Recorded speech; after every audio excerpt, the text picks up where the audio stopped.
Hello and good afternoon, Xbox Nation. Welcome to this week's new episode, of course, of To the Xbox Factor podcast. I'm your host, Mr. BoomStick XL. And ladies and gentlemen, we have an outstanding show for you today. Listen, we have a lot of big topics to get into. We're going to be talking, of course, Gamescom, which takes place at 2 o'clock. We're going to be finishing just before then. I'm not covering it per se because I have a lot going on in my personal life that I have to take care of outside of podcasting. But I will be going over what happened today on Jeff Keighley's 2-hour show, where they're expected to have 35 games, some of which are going to be, world premieres like he's known for, on opening night live. That's going on from 2 p.m. Eastern Standard Time to 4 p.m. And we will get you all up to date on that on tomorrow evening's primetime gaming. We'll be talking about Sonic. We'll be talking about Callisto Protocol and a bunch of other things. Lies of P is making the rounds as being, wow, man, a real stunner, and confirmed today to be an Xbox Game Pass day and date. But listen, let's get into the introductions. There's Daniel McGee. He's here. His PC is working. We have a full crew. Daniel will be right with you. Steel Rain, welcome back to the program, brother. I set out the signal and you answered as per the norm. Look, man, Boom, you already know what it is for the Rain to be welcomed into the Boom Kingdom. It's always a pleasure, man, when I get to sit at the table with all these fine gentlemen that we got on the panel, all scholars within the community, all people that I respect. So, man, I think it's an excellent time to really sit down and have some conversation, man, because we've got some interesting things to talk about. Is Spider-Man coming to Game Pass? Nah, we'll see. It's unlikely, but after the Death Stranding situation with 505 Games putting that onto PC Game Pass, listen, no one at Sony, Microsoft, or Nintendo says no to money, but we're gonna break that down momentarily. We have also someone here who's not only on his own podcast, but he has exploded on the scene in this community, producing artwork that is second to none. I have one piece already, a second piece that's going to be on the way. Kirk from the Frame to Game. What's going on, brother? How you feeling? I'm good, thank you. I'm very good. Thanks for having me on. I know you said I'm on another podcast. That's the Grumpy Gamers. We've been on here before, haven't we? And we appreciated you having us. But very much appreciate you taking me on as Mr. Framer Game. You know what? Talk about that for a hot second. You know, obviously we're going to give you a proper outro when we're done with the show later on this afternoon. But you know, where did you get the idea to start framing games and making it like an indie business, if you will? Short story. I saw something on Twitter in December. I like the look of it, but I said I can do it better. So I did it for myself. And then people were asking me, where did you get those? And I was like, I made them. So they were like, how did we buy them? And I was like, okay, I'll set up a store, and then kind of the rest is history. So, and you know what, for folks, you know when you know you're doing the right thing in the community when you start hearing or seeing people taking pictures of the work and posting it on their walls and saying how excited they are. But that's not the one. That's not the only thing that happened to Kirk here. No, it's not. He was followed by the magnificent Sarah Bond. And I told him, now Sarah follows me, which is bonkers, still blows my mind that she does, which I'm incredibly honored that she does. But I told him in a DM, and I'll say it live on the air, when Microsoft sees what you're doing and you bring a certain amount of community togetherness and awesomeness, you will get the follows from the big ones. So congratulations 100%. On Sarah Bond following you, brother. That's a big deal. Yeah, I was like, hold on, is this real? She just followed me. I checked it and it's got the little tick mark, and I was like, oh my god. So yeah. That's good stuff, man. That's good stuff. Well, listen, congratulations. It's great to have you here, Kirk. And we'll talk about the Grumpy Gamers podcast as well as Frame to Game.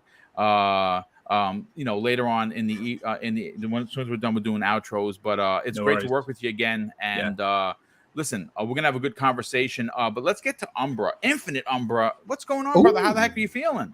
Oh, I'm feeling good, brother. Good morning to everybody, by the way. I'm not as hyped and full of energy like our brother Steel Rain here. Always, man. I, Always. I wish I had that much energy in the Can't morning, help brother. I mean, you like ready for the rain. I'm like, I can't stand the rain. Hey, Yeah. don't worry. Go pull up a chair. I got you. Don't worry. I'll lend it on over like I'm the Hokage. Lend me some of your power. You know what I mean? Kirk, it's nice to speak with you, brother. I've never spoken with you before, so I'm interested. No, in we haven't, some have we? things. Yeah, I was going to say though, by the way, that I don't know if that was Sarah Bund. It might have been Word is Bund that followed you, but hey, you know, be careful. Phil Spender is out here. You guys got to be careful. Spender is out there. I'm waiting for Spencer to follow me next. That's the dream. So. Yeah, that's what locks it in. I've been looking for it. I mean, listen, you know what? You put it out to the universe. Sometimes the universe answers, and especially when you're doing the right thing by the community. The one thing that we have to say, and we absolutely applaud and love about Microsoft, is how well they respond to the gaming community, how they take everything seriously, and obviously, if you are getting a follow from any of the big wigs, that's because you are making the right moves. It's very easy to get caught up in console war shenanigans. My box is better than yours, kind of stuff. And it's again, it's just. The one thing that you have to tip your hat to Phil Spencer and everyone at Xbox is that they don't respect or pay attention to the bad actors. And those are the ones that use console war, hate to drive their channels. That we've seen it time and time again. And I'm glad that they do take the time to follow the people that are making the correct strides to, in this community. Again, it's incredibly important. Your brand is important, sure, but I think putting the community first is always more important, and we're seeing more and more people do that, and that's what I love about the Xbox community, but more so the gaming community as a whole. But listen, Daniel McGee, I wasn't sure if you were going to be here today because your PC was being a bit of a dick, but it's now fixed. What's up, brother? How you feeling? I don't know if "fixed" is the right word. It's been duct taped back together. I've been in dire need of a new PC for a hot minute, and I think this is probably gonna be the thing that pushes me over the edge into actually getting one. It's been storming, and apparently we lost power at some point while I was asleep last night. And so I woke up this morning, and the computer was like, "Nah, man, now I'm asleep." But yeah, no, really excited to hang out with you guys, Kirk. I really excited to get to work with you, Steel Rain. I think I've worked with you once or twice before, yes, sir. This is going to be just another great podcast. Let's go. Yeah, you know what? Let's get into the topics. But of course, I want to shout out already the 200 people that are here. Obviously, we don't have a show without the people watching. So a big shout out to you for being here. But listen, let's. What do I want to open up with? You know what? Let's open up with the elephant in the room here, folks. Let's open up with the thumbnail that has a lot of people twisted. Some of the messages I got, obviously it's not made for satire. It's not made to poke fun at Sony. It's not to suggest a console war. But look, something happened last week that shocked a lot of people. I called it out when people that I trust, like the Clobriels of the world, said that Death Stranding was coming to Xbox Game Pass, specifically Xbox Game Pass PC. And it did, in fact, launch in Xbox Game Pass PC. Now, that upset a lot of people. I don't understand why it would upset you personally, because I just think that we are in an era and a year of gaming that the old traditional way of marketing and selling your wares is the way Sony does it. It's old. It's old, and there's a reason why they're not a near $3 trillion company, because they are very set in their ways. Now, I'm not saying it's wrong. I'm saying that they're very set in their ways, and Jim Ryan and the team at SIE are going to have to start moving and shaking a little bit better if they want to catch Xbox, because the reality is, once the ABK deal is done, once that the ink has dried and Call of Duty is first party, they have a monster problem on their hands, okay? And, the traditional way of selling games is just not working for Sony. And I can say that full-heartedly because Jim Ryan told you, that's right, the PlayStation players, and I'm one of them, that we aren't enough anymore, right? And that's a fact. When you see the success of Game Pass, which is probably upwards of close to 30 or not past 30 million subscribers, without the bangers, as the kids say, without the the top tier AAA games that are constantly dropping that Sony has done this year. They're gonna, by the end of the year, they're gonna have 4 monster titles out. Whether you're a bagger or not, they're still their AAA first party bombs. Compared to Microsoft, well, they don't have any. You know what I'm saying? So you can argue that point all you want, but the reality is, Death Stranding, an exclusive for PlayStation, is now on Xbox Game Pass PC. The same way MLB The Show launched last year, shockingly enough, onto Xbox Game Pass, but not onto Sony service. A little weird there, right? And one of the big talking points with that release is that Xbox players got the upgrade for free, where Sony players had to pay extra money to get that the PlayStation 5 version, which is bonkers, right? So the question lies, after seeing Death Stranding launch and land on Xbox Game Pass PC, is something like Spider-Man potentially going to be the next one that makes its way over? Now, this is going to be a heated conversation. I think that the chat is, we got 240 people already here. Throw your opinion in there. Let us know what you think. Is it likely? Probably not. But here's the thing: money does talk. But this is, it's not. It's like Everborn Saga says, this isn't show business. It's not show friends, right? It's show business. And at the end of the day, I can't specifically say how Sony has the Spider-Man Marvel character for gaming locked up. My only assumption, again, it's an assumption because I haven't read the contracts, I don't know, that this has a lot to do with the Marvel MCU sharing agreement with Spider-Man. I'm sure that there's something there that dictates this, but there is going to come a point where Marvel is going to look over and see. Right now, thanks to Steel Rain, we got the updated stats on Spider-Man 2018, and as of May, I believe he said 33 million sold. That's spectacular, no pun intended. Like, literally, that is spectacular. But when you compare it to how many PlayStation 4s and PlayStation 5s there are in the world, which we want to assume that it's somewhere around 133 to 139, let's just say 140 million consoles between both brands, the PS4, PS5. There's still potentially 110 million people that didn't buy Spider-Man. Now, is that a problem? I'm not a businessman. I can't specifically say whether or not those numbers are satisfactory to Sony. They probably are, because it's 33 million copies sold. That's bonkers awesome, right? But is that satisfactory when you have the face of Marvel Comics? Like, let's not get this twisted. You might have heroes like Thor, very popular, my favorite, Captain America, Iron Man, Doctor Strange. We can just keep going on and talk about the heroes of the MCU and comics.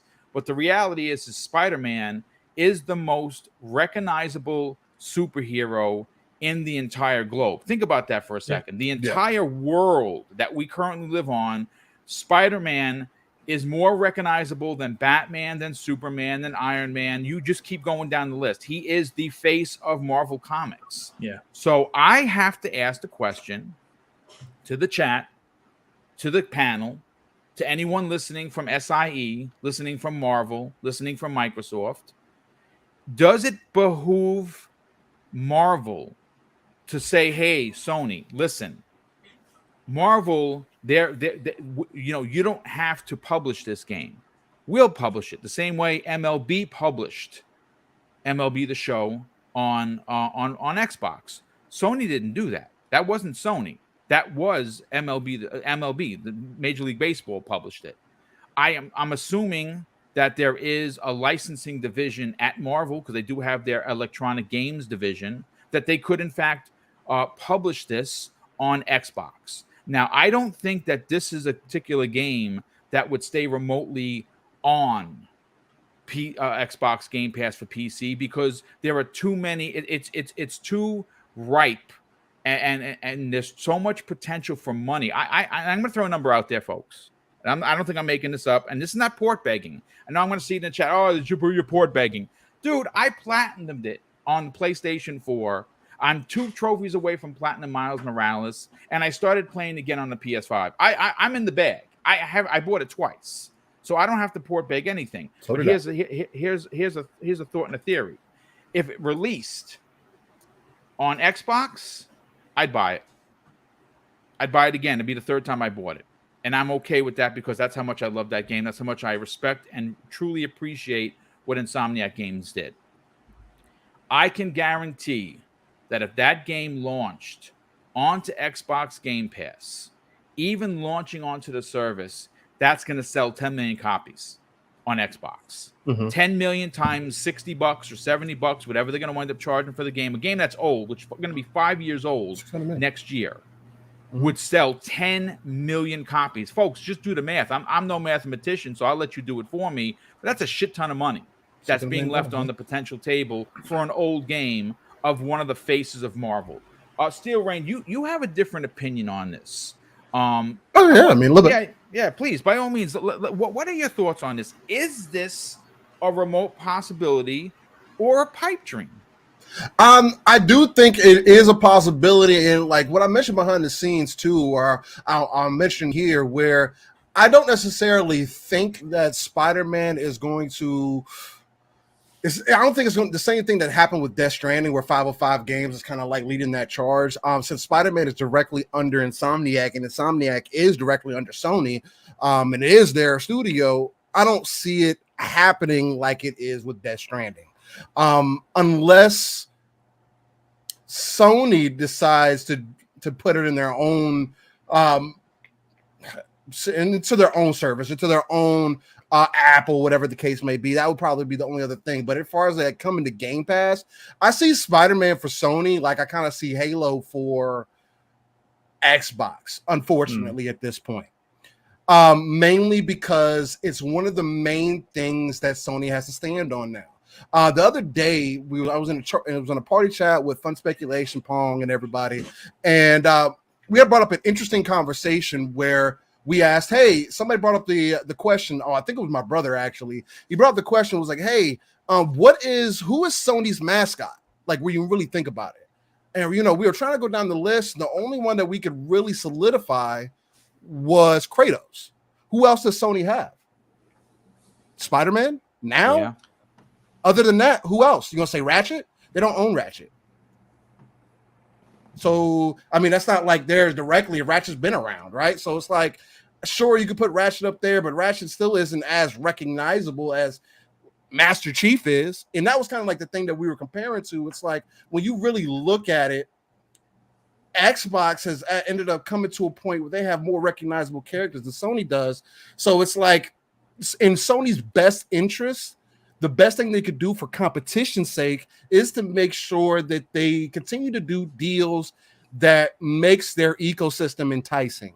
And if they end up letting Spider-Man go into, even if it's just PC Game Pass, like Death Stranding is, yeah, it may not be a big deal. Oh, Death Stranding's been on PC already. Oh, it's whatever. But there is something to say about, I'm right there on the mountaintop, standing most of the time by myself and saying that exclusives don't matter the way that a lot of people say they do or feel like they do. They don't. I don't know when we as gamers started looking at games where it's like, oh, I'm only playing this game because it's an exclusive game. No, you're playing that game because you had interest and you like to play that game and that box cover enticed you, or you saw the gameplay and that's why you want to play it. Not because it was made by Insomniac, not because it was made by Bethesda. That's not why you were playing those games. You had genuine interest in them. So it's like, in Sony's case, they are having some identity issues also, which is not ideal, especially when you see deals like Death Stranding making through, because it's like, hey, Well, at this point, Sony, I mean, it doesn't look like you have complete control. You got Bungie too, and we thought you were going to do something special with them, but Bungie's still going to be for everybody. So what is the plan now? And I think putting Spider-Man on a subscription service and letting it go to an Xbox ecosystem, because that's what you would be submitting to, would be kind of like saying, okay, well, then what's the point? That really would have to, you would really have to ask yourself at that point, okay, well, what's the point of owning a PlayStation then? You can literally just get a PC if that's the case. Although I don't like that conversation either, because there's always a reason to have whichever ecosystem you're invested in. Not everybody's the same gamer. Not everybody plays games the same. Not everybody wants to do what Daniel McGee had to do and troubleshoot their PC sometimes. You know what I'm saying? Like, it happens. Exactly it's frustrating. Like, nobody deals with that. So there's always a reason for those things to exist. But I do think, again, just to answer your question directly, Boom, if they let it to go to PC Game Pass, I don't expect for it to happen, but they might as well just throw in the white towel. Well, throw up the white flag if they allow that to happen. And I mean, that's a very interesting and strong point. Spider-Man is a monster exclusive. There's no doubt about it. It's seeing incredible success on PC, which it just launched onto Steam. Mm-hmm. And it's their second biggest PC launch behind God of War. So there's money to be made on PC. Yeah, I think that if they get to a point where they are doing dual releases, which I think is where they want to go. That's why they bought Nixxes, and that's why they're staffing up over there, because I think there is going to come a point where it literally behooves them to release day and dates, both on consoles, because we know that they're supporting the PlayStation 4 for a couple more years, and I think that's incredibly smart when you have 115 million PlayStation 4s in the wild. Yeah. You know, it's super. I mean, you don't got to be a business genius to figure that out. Hey, we can't abandon our customers. Right. Now, that's not what Jim Ryan said originally, but you know, there's a lot of things Jim Ryan have said and has backtracked on, and like I said, it just makes business sense for them to do this. Before I get to the rest of the panel, I'm going to bring Kirk in on this conversation. I got to thank a couple of people. We have a couple of super chats that popped in here, and one I missed on yesterday's 500 plus people in the chat for an impromptu discussion on what happened with Saudi Arabia being the first of the regulatory bodies to approve this deal. LeBurn98, who's been a good friend of the show for many, many years, he dropped a $5 super chat. And LeBurn, I apologize. I just noticed I missed it. He says, once big IP like Call of Duty, FIFA, Madden, etc. make the jump to next gen only, Series S is going to fly off shelves. Yeah, and that's a fact. And once that does happen, it is going to be I feel that you're going to see something very interesting happen this fall, where Microsoft could potentially, and again, this is just an assumption again, folks, I have a strong suspicion that we could be on the cusp of a perfect storm. And what do I mean by that? Well, if this deal gets done before Black Friday and Microsoft can figure out a way to dump 2019 Call of Duty and back, because I think there might be something with Sony's last year or the year after, you know, the year before. I don't know how long their marketing deals. I don't suspect that last year's Call of Duty would be possibly dropped into Game Pass once the deal is done. But again, I don't know the contracts. So I'm going to assume that from Modern Warfare 1 remake back, they drop that into Xbox Game Pass. And they turn around and they drop the Series S to $199.99 here in the States.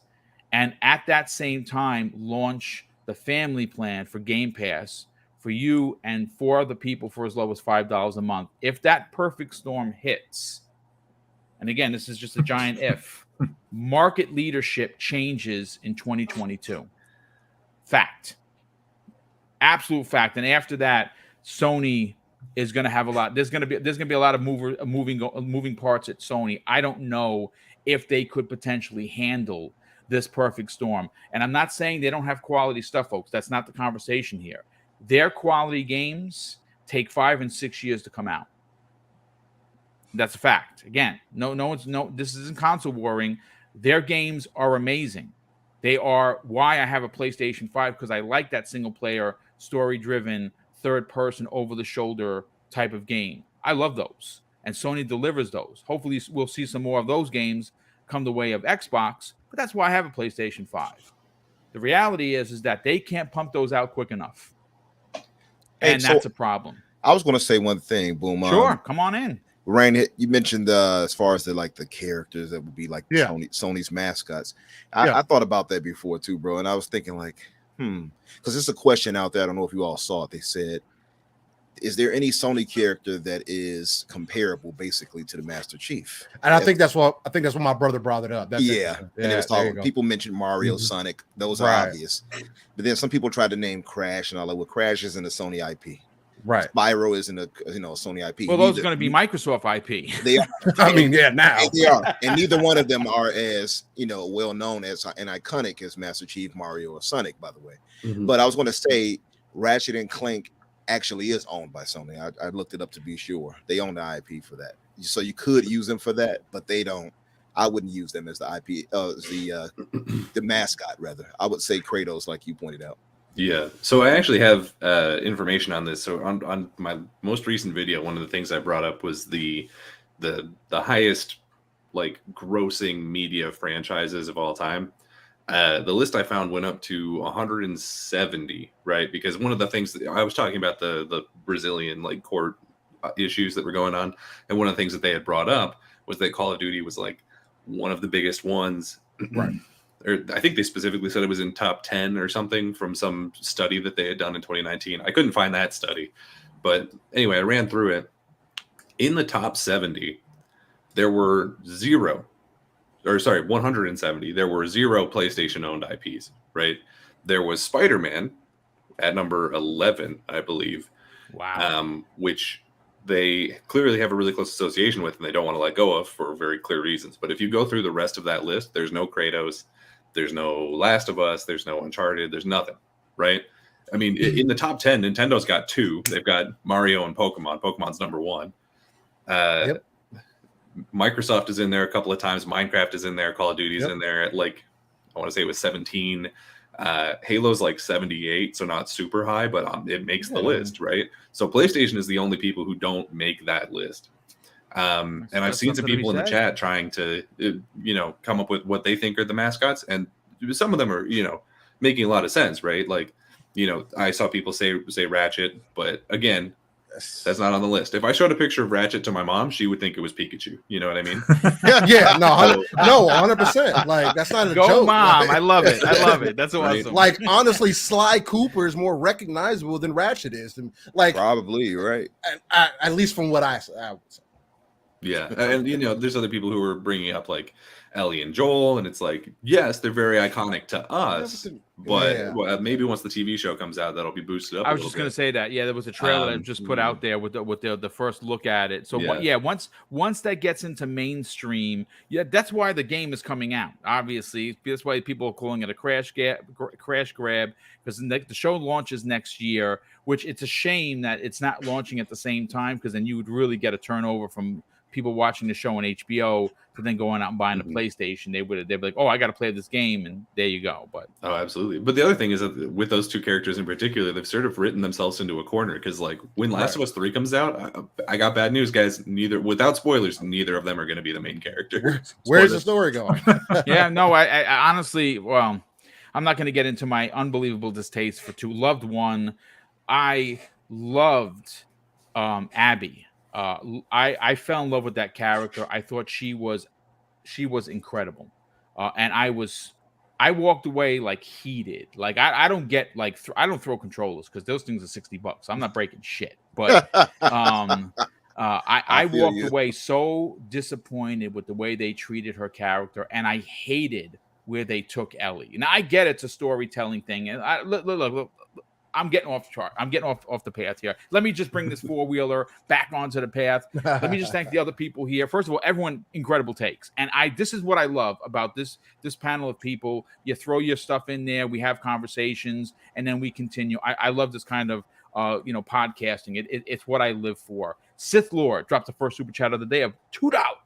It says, I love the Grumpy Gamers podcast. GG, thanks, Boom. Well, who doesn't love them? They're a bunch of really good mates, and they really put out good content. So it's great to work with Kirk today. We definitely do. Shooter. What's that? We definitely do. No, doubt about that. Shooter 2853, good friend of the program, drops an outstanding $10 super chat and says, Mr. and Mrs. Boom, on behalf of all of your subscribers and friends from Australia, I would like to congratulate you on the achievement of 11K subscribers. Very well deserved. Thank you, brother. Yeah, that happened on Breakfast with Boom. I love doing those live on the air moments where you cross a milestone. And I think when we started today, we were like 23 shy. And we wound up getting like 50 new subs that day. It was bonkers. It doesn't happen very often, but when it does, it's quite memorable. Thank you for that. Hey, Blinken drops an outstanding $20 bomb. He says Death Stranding PC is published by 505 Games. That's why it can be on Game Pass. Spider-Man PC, however, is published by Sony. Yeah, I mean, that was a hell of a loophole. It is, like I said, if Marvel wanted to push the envelope, and I don't think that they do, and I don't think Spider-Man is coming, but like I said, I wanted to bring it up as a conversational piece because I think that a lot of people are having this conversation, and I think that even though it's a minute and it's a small sliver of a chance, there is something to be said about Sony holding on to an IP for themselves like that, right? You can't deny that it's monster. 33 million copies of just Spider-Man 2018. When I'm talking about Miles Morales, which has crossed well over 20, and both magnificent games. It's almost $2 billion, ladies and gentlemen. There you go. So it's hard to imagine that Sony would want to share that, though. At the same time, no console war BS here. Simply just a conversation with a bunch of gamers. Is financially sane for them to deny another place to put an old game? See, that's the question. And let's bring you in on that exact question. Again, he is iconic. He is currently locked behind a PlayStation. You have to have a PlayStation 4, 5, or a PC that's capable of running it now. Obviously, just released on PC and it's doing quite well. Remember, number 2 behind God of War of their PC launches. That's something to be said. Though the question is, does it make sense for them to hold Spider-Man and bring in people the old way? Or do they say, you know what, this game is going to be 5 years old. Maybe we try to make new money on old content. So I'm gonna try and keep this short because I don't want to say anything stupid because I probably will. But it doesn't make sense for them to hold it on the basis that at the end of the day there's money lying on the table. That being said, they've funded it, they've put in the work, they've produced it as it is. That also being said, times are changing. We are going through a quite significant shift in how we game these days and how we consume content and how quickly we consume content as well. I mean, Spider-Man 2018 it's 4 years old now, isn't it? And it's only just come into PC. Yeah. The only thing is, it's on PC. That's not Xbox, and it's the whole. To me, I look at it as the brand for it, because PC you can kind of get away with certain things like that, and I don't see Sony ever putting it there. But then it's not their IP that they own. That's the other side of this. It's Marvel, and if Marvel want to go forward with something, I mean, they went to Microsoft, didn't they, originally? Before, yeah, you know, Sony. It's funny you say that. I just want to give the proper shout out to Kryptonite Souls. He said, didn't Xbox turn down the opportunity to have Spider-Man because they didn't have the developers to make it? Plus, Phil wants to own IP rights after too many second-party issues, and that's 100% exactly what you're saying. When they were offered the rights to Spider-Man, they had 5 studios, ladies and gentlemen. They couldn't have made a good Spider-Man. I'm sorry. I don't think they could. I don't think they could have done half of what Insomniac did. I'm not being a jerk. I'm just saying that's honest. Yeah. No, I agree with that. Obviously, there's the only other the kind of flip side to all this though is, you know, we have now got Death Stranding on PC Game Pass and MLB. So there are, as we said, those loopholes that we can kind of go through. But it would take a lot. It would take a lot of work, in my opinion. Would, yeah. So, yeah. I mean, listen, great point. I you know what? I'll come back to you and Steele because I just, you know, when you're doing these podcasts, I write the script and sometimes I don't think of everything right away. I'm going to go to Infinite Umbra on here and I'm going to pose a question. Besides the main question is, can Spider-Man 2018 make its way to Xbox Game Pass, whether that be proper or PC? That's a great question. But here's another one. And I'll come back around to Steel Rain and Kirk on this because this just popped into my head. Go. What if Spider-Man 2099 is made by Microsoft pitches? Hey, you that would be different. See, right? It would be different, and and Marvel does and has put out the signal, the Marvel signal, to say, hey, if you want to make a Marvel game, let's talk. So if we don't get proper Spider-Man 2018 and Insomniac, I'm okay with that. Like I said, I've platinumed it already. I don't need to play it again. I would play through it on an Xbox, but if I don't play through it again, that's fine.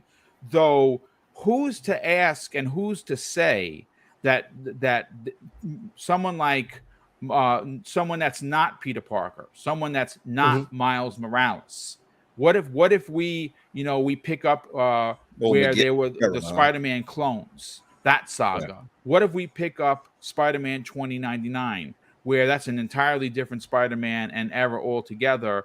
I mean, there is the Spider-Verse. Who's to say that couldn't happen? But please take it away, Umbra. No, the only reason, like, I hear you on that, but I would imagine Sony would be wise enough at least to say, hey, we want to include all Spider-Man, you know, licensed characters. That's the only issue. So they're not going to be like, oh yeah, go ahead, get 2099, and you got old Miguel O'Hara over there. Yeah, that's the only issue. And I'll go further than that. As far as the game coming to Xbox or to Game Pass, it would be so detrimental to Sony for that to happen. And I would imagine they will fight tooth and nail for it not to. And the only reason it won't happen because of Marvel. Marvel has the power here, not Sony, right? We all know that. The problem is though, is that Sony has a bit of a chip to play here, and that's the movie rights. Yeah, that's right. Rights. Yeah, that's what's holding it back. If it was not for movie rights, this game would be on Xbox more than likely. Guaranteed. That's the only thing stopping it right there. Yep. So that's the only issue. However, we cannot rule out some type of possibility where, and I'll say this too, like you all pointed out, it sold 2 billion copies, it made 2 billion off all the copies it sold. Yeah, almost. Yeah. That's part of why it's like, it could be argued that they don't need to bring it to Xbox because it's making so much money hand over fist.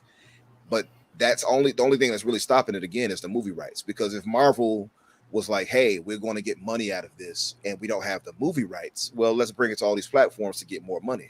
It's all coming down to the money and the fact of the movie rights and the business of ends of that. That's really the only thing that's stopping it. But on saying that, so I might be speaking out of turn there, and apologies. But no, when they originally went to Xbox in 2015, the Spider-Man films were not exactly great at that time. No, they were terrible. They were awful. So that wasn't a chip that Sony could play. It was only the fact that they owned the IP for the movie rights there, wasn't it? So what's to say that we couldn't go down the route in, say, 5-10 years time where Marvel go, hey, we want a new Spider-Man game, and Microsoft have shown that their game studios are bloody great, and we want to give it to them to do this version. That's a good point. Also, if Microsoft keeps up at the pace that they're going with the sales of the Series S and X, and it's now the market leader in, let's say, 5 or 10 years, can they really be like, we'll ignore them? Again, it's money on the table, isn't it? That is the kicker. You're throwing time in there, and that turns things completely different because contracts end in time and everything else. No, but I think that, look, here's the thing. Sony is being sued right now for £5 billion for it's their fourth lawsuit of the year. I think it's going to get thrown out. I think it's hogwash. But the one thing that no one talks about that I think it might be a part of this, I have to read the whole thing to get the full grasp of it, is that, like, the one thing you can complain about Sony, there's a lot of things you can complain about Sony, but their return policy is just hogwash. It is the worst in the business. How they're still able to do business like that is beyond me.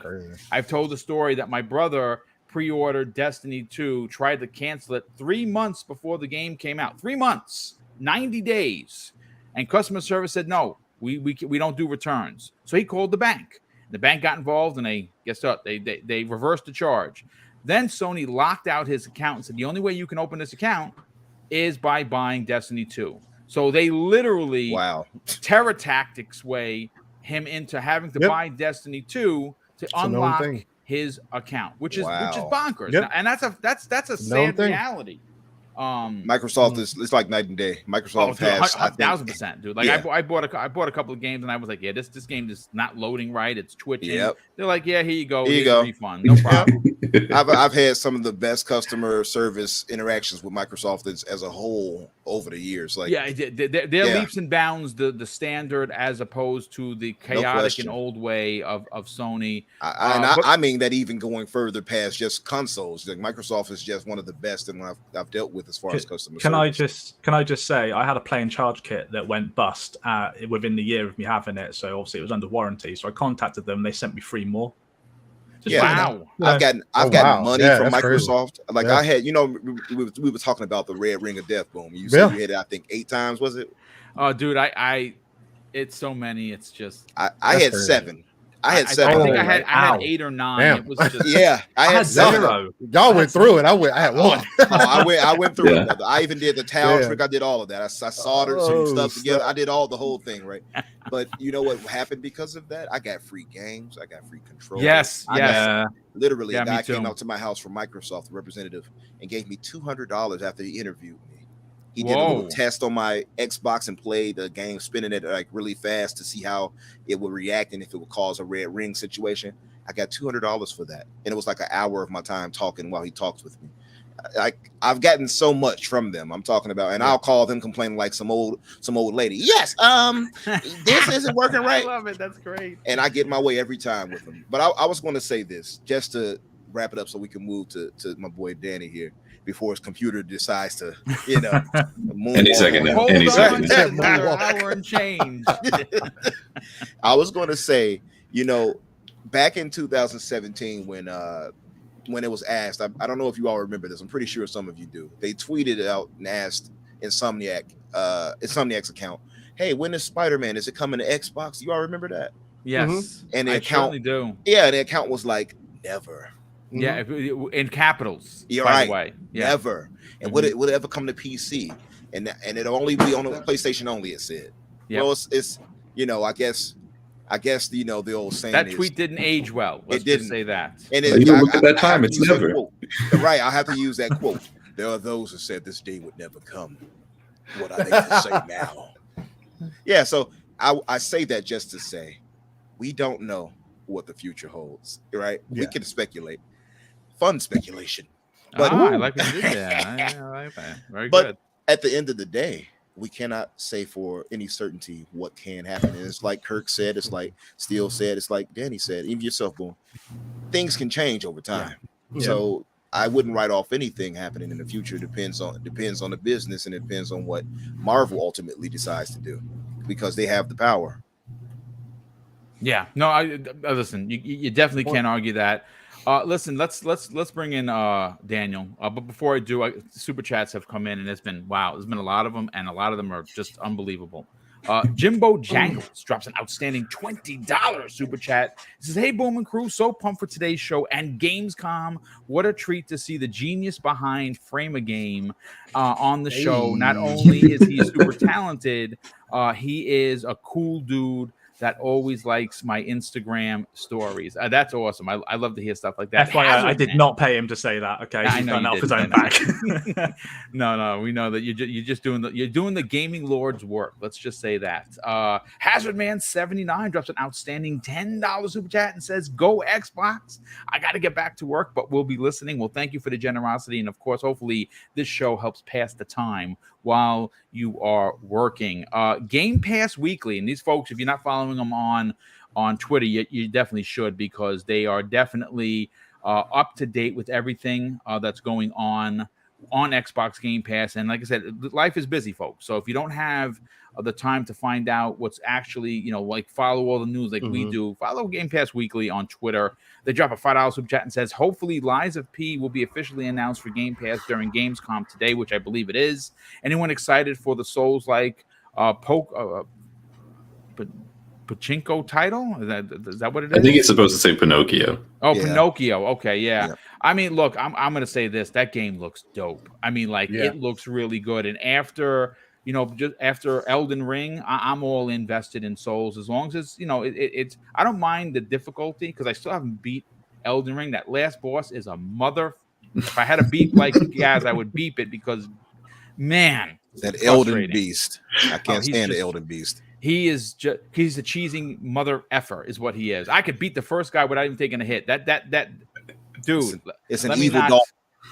I've heard him described as an MRI of the Loch Ness Monster, and I pretty much exactly what it is. And he is a cheating piece of what. But Hey Blinken drops outstanding additional folks $50 super chat. Mike is getting a lot of feedback. I don't know who that is. Might be me with the trains going by. Oh, okay, maybe that's what it was. Okay, apologies. That's live. Listen, I'm podcasting out of the corner of my apartment. It's live. I thought that was one of the Doom monsters coming. Maybe. No. He drops a $50 super chat. Jesus, dude, I don't know if I'm worth that much, but thank you for the generosity. He's asking if Redfall and Pentiment get release dates today. The Redfall stuff is just. Man, I don't know if that gets a release date. Pentiment for sure. I could see them if they're going to talk about it. They'll tell us when that's coming out. That's a smaller title by Josh Sawyer. A lot of people. I mean, it's not for me. I'm going to play it. I'm going to give it the old college effort because of his history, and it's one of the few first party games that we're getting this year. So I got to give it the old college effort. But we will see what the game turns out to be. I don't doubt it's gonna win awards for its storytelling. I just don't. I think it's gonna win awards there. But Daniel, let's get your opinion on this. What are the likelihood of Spider-Man 2018 finding its way to an Xbox? Again, Xbox proper or Xbox Game Pass. But at the same time, did I get Hazard Man? Oh yeah, I did get Hazard Man. What are the is it more likely that there's another Marvel Spider-Man game on Xbox that has nothing to do with Insomniac? Well, I would say probably, yeah. It would be more likely that some other Marvel IP, maybe even another Spider-Man IP, would come to Game Pass before Spider-Man. We basically saw that on the television front, right? Where like Kingpin is pretty widely thought of as like a Spider-Man villain, but then he was in the Daredevil TV show from Netflix, and so there's a lot of like gray areas where it's like, okay, but do they own like Black Cat? Could we make a Black Cat game or whatever, right? And we were talking about how Microsoft passed over the Spider-Man IP, and I completely agree that at the time that was probably the right decision to make because Insomniac is very clearly proven themselves to be like the people who should have made that game. I don't think anybody else in the industry could have done a better job with it. I agree.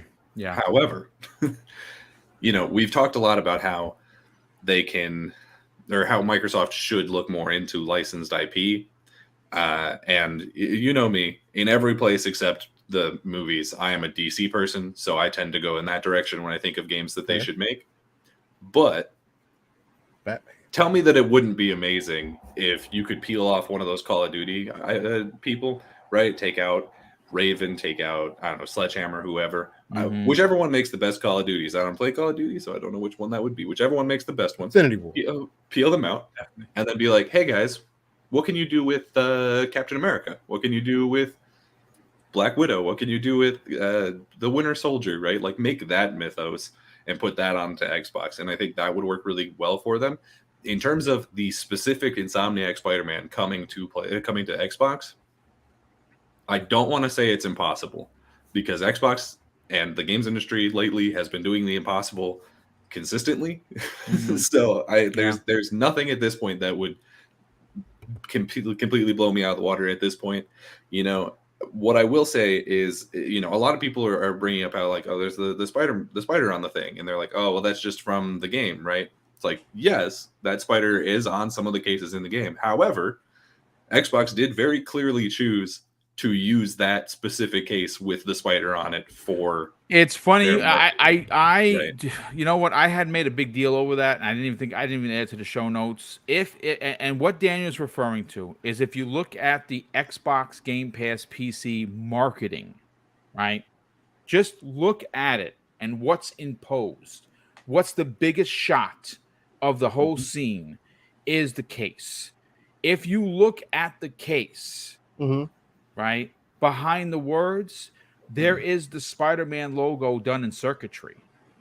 Go look it up right now. Blow it up and look at that. That is the Spider-Man 2018 logo in circuitry. Now, it was that on the original Death Stranding marketing. I couldn't tell you because I wasn't paying that much attention, right? But look at it. Is that a dig? Is it is Detective Daniel onto something here? Because I think he might be. But Daniel, please continue. That's what I'm saying. Because people are telling me that spider is already in the game, right? Like he's on that logo is on certain cases. I've played that game. I finished that game. I couldn't tell you if that's true. My eyes were glazed over most of the time because it was really, really boring. I didn't like that game.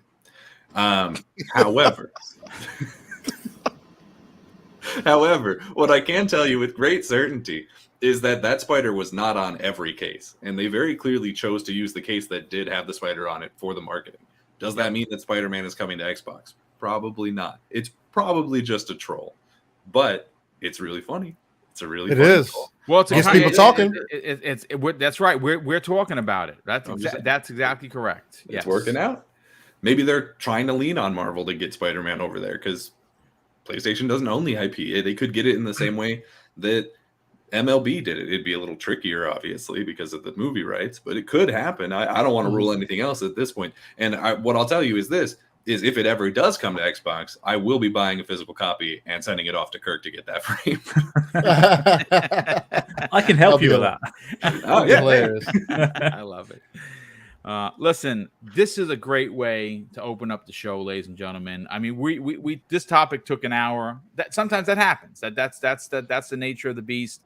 Brian East in the chat, he said something pretty interesting here, and I want to address it. He says Microsoft based their judgment on Activision and how they pretty much saturated the market with mediocre Spider-Man titles. Now, hold on just a second there, fella. I don't know if you actually played any of these, quote unquote, mediocre titles, but the two games from Beanox, Spider-Man Shattered Dimensions, and Spider-Man Edge of Time. I honestly don't know what you're talking about, because if you want to say that the Amazing Spider-Man sucked, I give you the thumbs up. You want to say Spider-Man 3 on the PlayStation 3 sucked? I hear you. You want to say Spider-Man Friend to Foe, not that great? I hear you. But you cannot turn around and deny that Beanox, which, by the way, is going to be a first-party studio for Microsoft momentarily, did not put out two outstanding back-to-back titles. That's hogwash. I'm sorry. I have to disagree with you. But opinions, right? Everyone's allowed to have theirs. And if you thought those games sucked, well, I'm not going to argue with you. But, you got to be a little bit more forthcoming, because you can't say that all of those games were Microsoft's fault. Those games are all third-party. And they were on everything, including like GameCubes back then and Nintendo systems and everything. So Microsoft had nothing to do with it. Obviously, that quote tells me that you're more of a Sony dude, and that's cool. Well, welcome to the program, brother. Hang out, enjoy yourself, walk around the tower. It's perfectly fine. But that's, if you're gonna make a comment like that, you got to be a little bit more forthcoming, because that's being as Steele likes to say. What is that? Something about being disingenuous, intellectually dishonest. Thank you, sir. See, this is why we have you on the show, brother. This is the conversation that we love to have. But listen, let's move on to one of the other topics, and I want to talk about Embracer Group. And I have Steel Rain on here specifically because him and Pong, I mean, folks, I don't know how much more I can sell their podcast to you.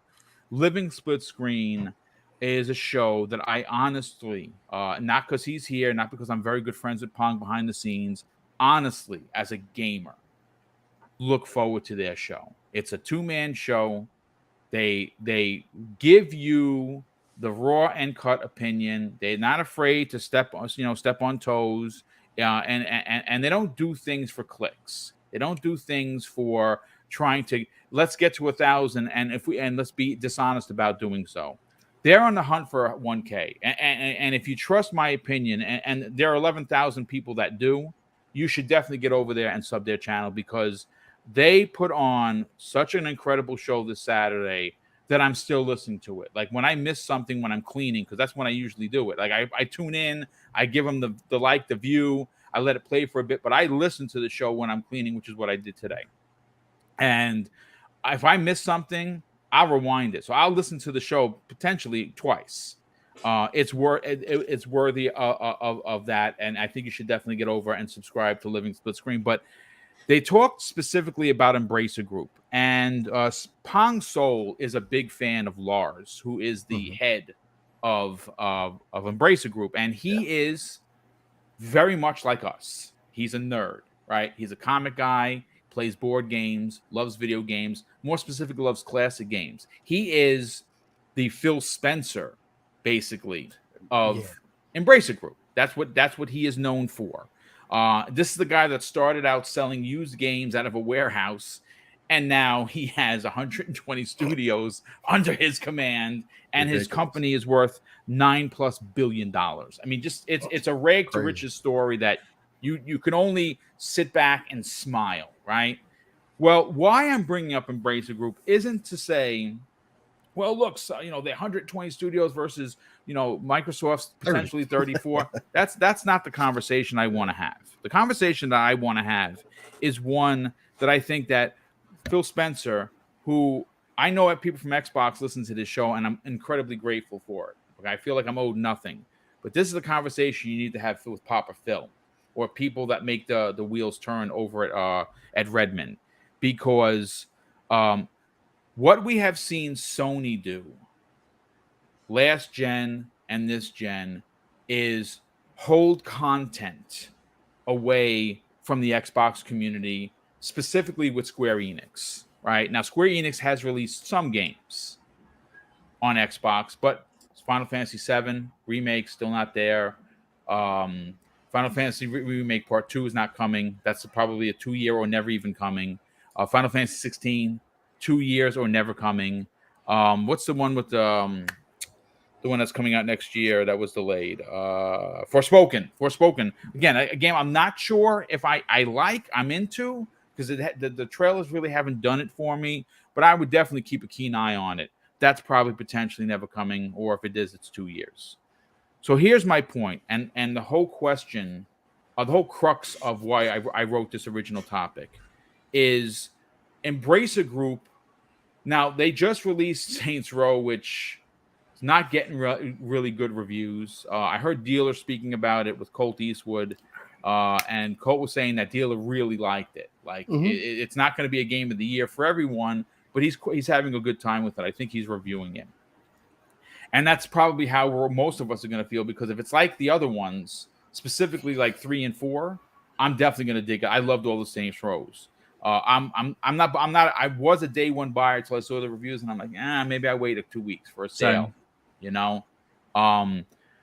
So not a great start for Embracer. I mean, the reviews sent them down 7% in their stocks yesterday because of the embargo lifting. So that wasn't a good day for Embracer. But here is something that comes to mind. Embracer, from what we understand, has a very good relationship with Microsoft and specifically Xbox. A lot of their games come onto Xbox Game Pass. A lot of their games that didn't launch day and date eventually come to Xbox Game Pass. I'm in a world where I think that because Microsoft was unable to make any moves to acquire Tomb Raider, which was that's like on the corner. Hey, listen, just buy my wares. I'm going out of business. I don't care. $300 million for 50+ IPs and Crystal Dynamics and Eidos Montreal, bonkers, because both of those studios are ridiculously talented. I think there is a world where Phil Spencer picks up this phone and gives Lars a call and says, listen, what can we do to lock up the Tomb Raider IP behind the Xbox banner, even if they got to put money in the investment like they did with Square Enix when Crystal Dynamics made the second one, Rise of the Tomb Raider, which is my favorite of them all. I mean, I think there's something to be had seeing how Sony has used Square Enix and several other developers to lock certain games. And I know Phil wants everyone to play everywhere. I get it, but at some point, you're going to have to throw a punch here. And I think that this is a great opportunity to match the Nathan Drake character, which we're expected to come back. Remember, Uncharted is a freaking amazing, right? Phil Spencer said they wish the reason why they made the original deal to get Tomb Raider locked up for the year was because they don't have their own Nathan Drake, and I thought for sure that they were gonna definitely get out there and pick it up, and obviously because ABK they couldn't. Steele, I'm gonna go to you first. All right. I think that Lara Croft is a character that holds so much weight in this world for a multitude of reasons. She's an empowering woman character, right? Yep. And who doesn't want their daughters playing a game where the main character is a strong, sensible woman character that has charisma and characteristics that are just off the charts? That's what Lara Croft is. 100%. And I mean, I think that she is still a monster IP. She's as classic as Sonic. She's as classic as Mario and Master Chief and Kratos. What are your thoughts on potentially seeing Microsoft say, hey, listen, you know what? We have a good relationship with Crystal Dynamics. They're currently working on Our Perfect Dark, another female lead character. How about when you get to making the next Tomb Raider, we lock that up, even if it's a timed exclusive? I mean, again, you got to play the business. Embracer's in such a good point to where what I literally think they're doing is becoming kind of like a library, right? Where you have to get a library card to come shop with them, and you better make sure that you return those books when you're done. I think it's one of the smarter things too, because anybody, and it doesn't matter, it doesn't have to just be Microsoft. And I do think that Microsoft, if they were able to do that and get Tomb Raider on locked up the Xbox, which is something else that I think would be super funny, but also touches back to what I would like to see as far as the industry goes, is that back and forth of competition, right? Yeah, I mean, PlayStation may have Nathan Drake. I think PlayStation dropped the ball not locking up Tomb Raider. Because when I think of Tomb Raider, I think of me as a child on my PlayStation 1 with the triangle, we got the triangle chest going on, and Lara Croft was it. That's all I needed, shooting the dinos and flipping and the guns. And Lara Croft is so recognizable to me when I think of Sony. I think it's more of a missed opportunity that they chose to make Nathan instead of locking down Lara. So I think it'll be another arrow in the back to Sony that Microsoft could shoot to say, hey, look what else we got. Because now we got Crash, we got Spyro, and we can get Tomb Raider locked up. And that would just get people talking. Again, I've also been on this front where Microsoft has seemingly made a little bit of a turnaround as far as their marketing and everything goes, which all ties into it also, because if you can market these games, that's what's going to pull the rest of the detractors in, right? The people who don't believe in it, don't see anything for them. When you market as something a certain way, like I just saw gameplay for a game called The First Descendant today, or whatever the case. That game looks good, dude. Made by Nexon, bro. It's my most anticipated game now. Yeah, that looks good. That is the game that I'm excited for, and it shows you what good marketing could do. And unfortunately, they're not doing good marketing at Nexon, because they're. I just checked their Twitter and they got like less than 700 followers. But neither here or there. Embracer is doing so many things that are going to be enticing to the industry to just show me more so, and it's why we brought it up on Living Split Screen, that I know some people like to have the monopoly talk because Microsoft is known for that.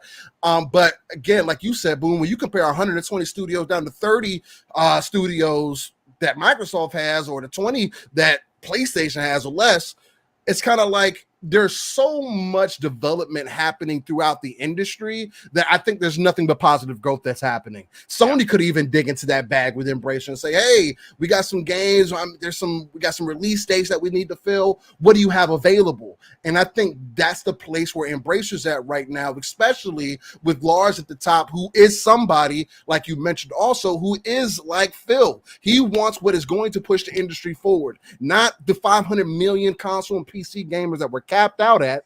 He wants to touch the 3 billion gamers like Phil does. He wants to be able to get, that's why he's buying older IP, and we get IPs like Time Splitters that is being remade and can come back, because he believes in those titles should come back, and they should be with a development house that can care for them and cater to that IP and bring it back alive. So I'm excited for what Embracer's potential is. I mean, to see THQ Nordic make such a big turnaround, and as they've become Embracer and become such an entity, I think it would be smart if Xbox, just to touch back on the original point, I think it would be smart if Xbox got in there and just try to tie down Lara Croft and Tomb Raider just as another icon, or somebody else, especially female, get that female recognition going, or somebody that is more relatable to a mass audience. So. Yeah, I agree. And like I said, I think that when you have Embracer Group looking for potentially an investor outside of themselves, and you take someone like Tomb Raider, and I think what's interesting, and I think really what the key point of the conversation is, Microsoft already has a working relationship with Embracer because they're working on Perfect Dark, the company that they own. There's something to be said about potentially, having an open channel. Hey, you know what? What's going on with your Laura, the next Tomb Raider? Is it a new trilogy? Are you rebooting it? We'd like to be at the forefront of that. Can we be, maybe they drop a couple of, millions of dollars into the development to help them move that along, and they get publishing rights, again, developed by Crystal D, published by Microsoft. I don't see why or how that couldn't happen, but Kirk, let's get you in on the opinion. Tomb Raider, Lara Croft, is a character that I think stands the test of time.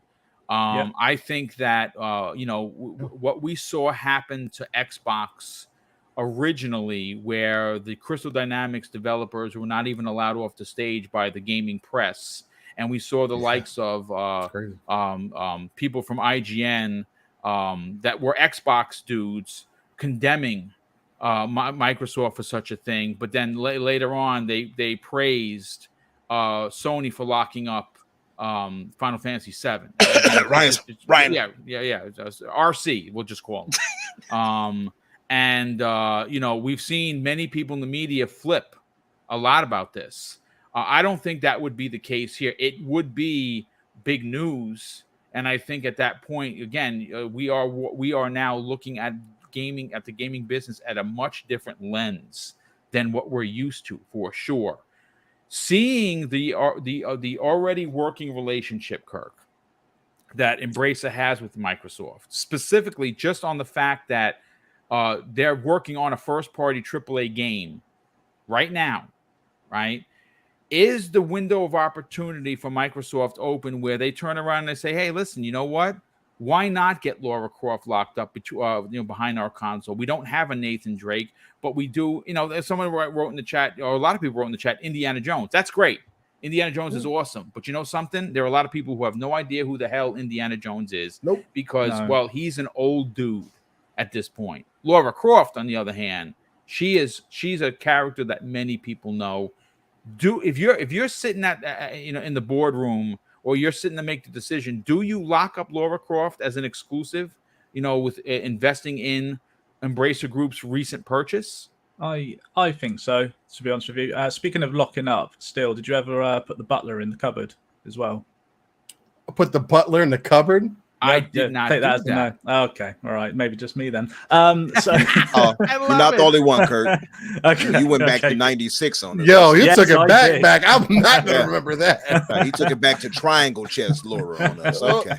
I mean, I remember playing that game, and I don't remember locking the button. Well, I'm glad somebody got it. I'm glad I'm not alone on this. Yeah, I was too young then.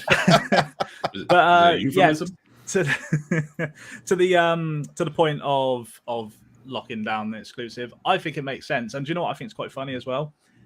If they do, there are what we would consider Sony's mascots that are now going to be on the Xbox, and how that is just a huge turn of events from 20 plus years ago. So obviously, still, you mentioned Crash and Spyro, like they were synonymous with PlayStation. So was Tomb Raider. So you know, flip it to where we are now, and Microsoft change hands with a bit of money and say, yeah, we'll do this. And boom, you said it. Nathan Drake, we don't have one, and we need one. Master Chief doesn't fill that void because that's a completely different thing. We don't have any kind of third-person action adventure game which actually has, you know, some depth to it and a long-standing history as well. So why the hell not? To be honest with you, and they're never the Final Fantasy. That's a whole. I mean, I'm not a Final Fantasy guy at all, but I do see. I know people love the series, and the whole console exclusivity thing for that. I think that's a whole different conversation altogether because of the fact it's Square Enix with their Tokyo studio, isn't it? But I don't know. We just have to. I think Tomb Raider would be a good one for Microsoft to get. Yeah, and I do as well. Like I said, I mean, this is you know what you can do, and one of the things that's important is, and I've said this many times on many shows, where Phil's ultimate dream is to get Xbox gamers as high as, you know, they want to attract the 3 billion gamers that are in the world, which are probably even more than now. And like I said, I know that there are a lot of people in the media clowned him for that back then, but now who's laughing now? Right? Like Microsoft is making strides because you can game on pretty much anything, right? Including your TVs later on, where there's going to be an app, right? You can game on your phone, your pewter, your tablet, your console, wherever you want to game, you can. And with the Series S being as popular as it's been the last 3 quarters, where they're actually beating Sony to the punch in regards to sales in this country, and they're making strides in others, a notable female lead like Lara Croft could bring in a demographic that maybe they're dragging their heels with a little bit. And the female demographic is incredibly just as important as males. Yeah. Remember, if you look at some of the stats, it's like, I think the female to male, the last time I checked, was like almost 49%. That's almost half the populace, folks. Games are just not, you know, bro do guys anymore. It's females are enjoying gaming just as much as we are. And I think that is an incredible character with a huge amount of, like I said, she has charisma, she has spunk, she's smart, she has looks, but she's a strong, opinionated female lead. And I absolutely love the idea of that getting locked up for Xbox for a multitude of reasons. Umbra, let's get your opinion on this, brother. Does Phil Spencer make the call? Does he try to get this deal done where, you know, they announced they're working, you know, they're potentially in early, you know, pre-production for the next Lara Croft. Why not get ahead of that right now, Umbra, and lock up that IP? Yeah, I mean, that would be the thing to do. I feel like I go back to Boom. I remember we were talking about the ABK deal, and we were talking about how, excuse the background, by the way, but we had an issue where we were talking about how the ABK deal seems to be holding up acquisitions that we would like to have, you know, take place, right? And because it seems like the ABK deal is so much controversy around it, so much, you know, regulations and such. And I've always felt like, man, while they're doing that, we're losing out on another studio Microsoft could have acquired within this time. So it almost seems like a gift and a curse. And one of those things were, you know, studios like Embracer snatching up, you know, the studios they snatched up.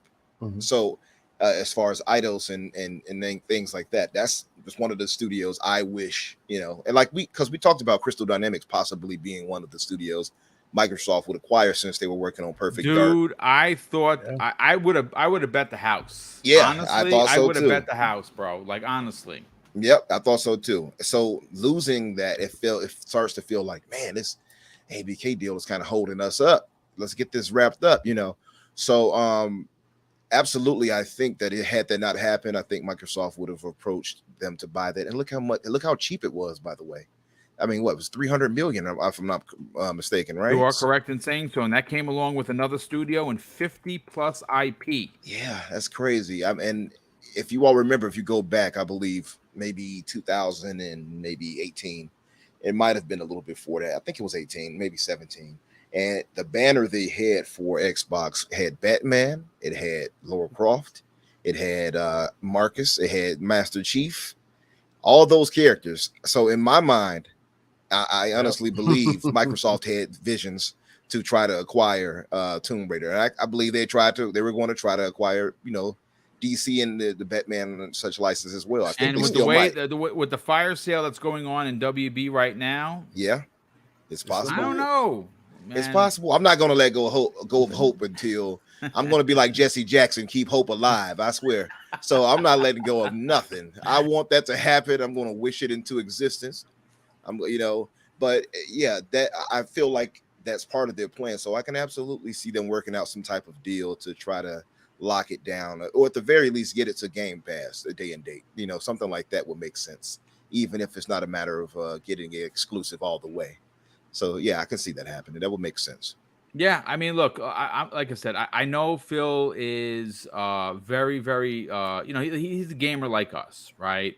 And he's always one of the things that he has a distaste for is games being held behind a box. He wants the games to be everywhere. I get his dream, and I get the vision, but like I said, I seeing how aggressive Sony has been, seeing how they're not afraid to take the criticism, and they don't care what you think about them locking up Final Fantasy VII. They don't care. They should care because only a couple of million people bought Final Fantasy VII on the PS4. And this is why Square Enix, I saw someone put it in the chat, this is why they're having financial problems because, well, they're just, again, PlayStation gamers are just not enough. More so, Square Enix games, they are, a bit niche when it comes to Final Fantasy. It's not like back in the days. Final Fantasy is still considered a niche game when you're only selling 2.5-3 million copies of Final Fantasy VII Remake. That's a real problem there.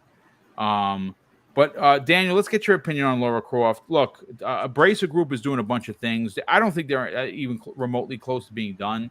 I think we're going to continue to see these smaller AA devs. I think that they, speaking with many people in the industry, they don't want to be known as that. They are circling the wagons. They want to be known like the Xbox. They want to be known like Nintendo or PlayStation for these AAA bombs, and we're going to get them. But for you, is it worth Microsoft's time to lock up Lara Croft now before any consoles have been even remotely announced?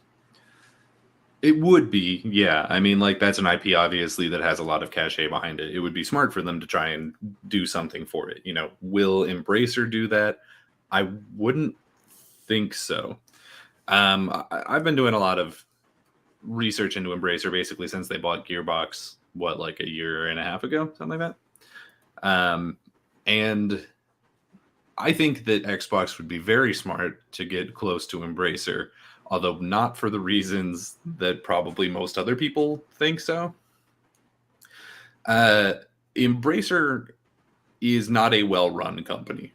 It just simply isn't, right? They have so many moving parts. They have 11 different operational groups. It's true. Well, that's why they're known as Embracer Group Plus. Yeah, because it is a lot of moving parts. That is correct. There are so many things going on. We're talking about 120 studios. A lot of those studios don't really do anything.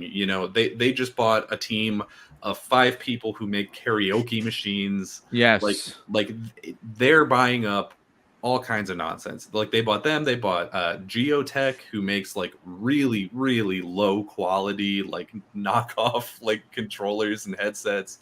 You know, it's just a lot of like C and D tier things that they're buying up, with some notable exceptions like Crystal Dynamics, like Gearbox, right?